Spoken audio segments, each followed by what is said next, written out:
A hidden laboratory worth $20 million. Rural South Africa isn't the place you'd expect to uncover a full-scale crystal methamphetamine factory run by international cartel operators. Yet that's precisely what authorities found in the small Mpumalanga town of Volksrust. Today, we break down this shocking discovery, explore why Mexican cartels are turning South Africa into a manufacturing hub, and, most importantly, discuss what needs to be done to stop it. Our story begins in mid-September when locals reported a strange chemical smell coming from a seemingly quiet farm outside Volksrust. Investigators followed the scent and discovered a clandestine meth lab equipped with industrial manufacturing equipment, scales, and lunchboxes filled with crystal packed away were enough precursors and finished product to sell for. Nearly $20 million on the street. The bust and arrests. During the raid, police arrested 5 Mexican nationals and the farm's caretaker. 2 suspects managed to escape, evidence that this was part of a larger network. Volksrust is a tiny town about 225 kilometers southwest of Johannesburg. Yet this raid marks the 3rd discovery of such labs in the country in recent year. Why are so many of these operations emerging in South Africa? Expert voiceover.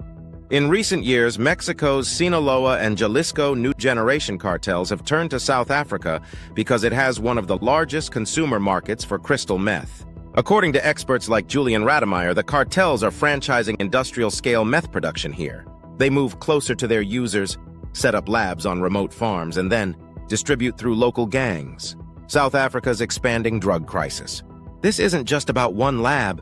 South Africa's drug market is exploding, and not in a good way. Methamphetamine, heroin, and cocaine combined were worth about $3.5 billion in 2020. Clinics have detected the powerful opioid fentanyl in younger users. The Journal of Illicit Economies and Development reports that around 400,000 South Africans use heroin daily. Addiction fuels unemployment, violence, and health crises, while cartels recruit locals and stir turf wars. What drives cartel expansion? Why are Mexican cartels expanding here? Part of the answer lies in supply chains. Mexican producers previously used Nigeria and Kenya, but now they see South Africa's ports and rural areas as ideal for secrecy and distribution. Combined with porous borders, underfunded law enforcement, and high domestic demand, this creates a perfect storm. Local resident, voice disguised. We see more gangs, more drugs. Young people are hooked. We worry about violence. There's not enough help to get them off the drugs. Government's role and needed actions. So what must the government do? This bust highlights systemic weaknesses in our law enforcement and social support systems. 1. Strengthen law enforcement capacity. Specialized units like the Hawks need better funding, training, and technology to detect labs before they grow. Intelligence sharing between provincial police and international agencies must be streamlined. 2. Secure borders and ports. Smugglers exploit weak border control. Increasing customs inspections, investing in surveillance technology, and collaborating with neighboring countries are critical to stopping precursor chemicals from entering. 3. Address corruption. Corruption in customs, policing, and politics allows cartels to operate. Transparent investigations and harsh penalties for corrupt officials are essential. 4. Demand reduction and rehabilitation.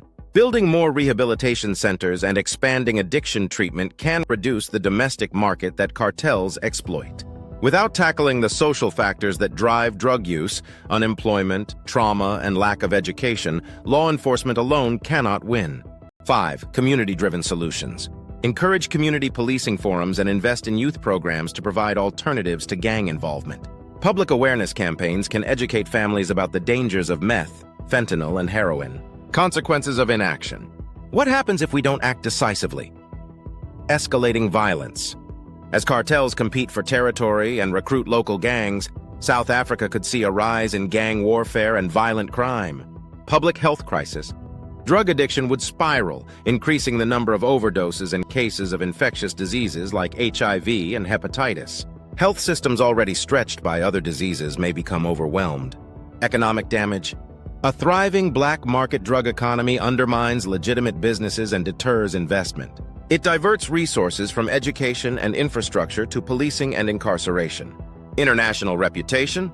South Africa risks being labeled a major narcotics hub, impacting tourism, trade, and diplomatic relations. If foreign governments see the country as a soft target, cartels and traffickers will continue to flock here. Conclusion and call to action. The Volksrust drug lab bust is a wake-up call. It isn't a one-off event, but part of a troubling pattern of cartel infiltration.